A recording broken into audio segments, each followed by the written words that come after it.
Welcome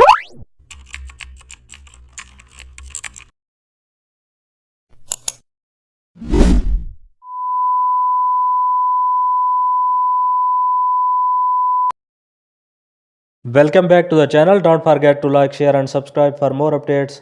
Today we are explore custom shape map pin icon in Photoshop. Create a new document in Photoshop. Select the custom shape tool. From the shape library, choose a map pin shape. Then draw the pin on the canvas. Change its fill color to bright red. Duplicate the shape using Ctrl plus J. Resize the duplicate slightly smaller. Change its color to darker shade. Move it down a little to create depth. Select the lisp tool. Now draw a small circle in the center of the pin. Change circle color to white. Align everything to the center. Zoom in to refine edges.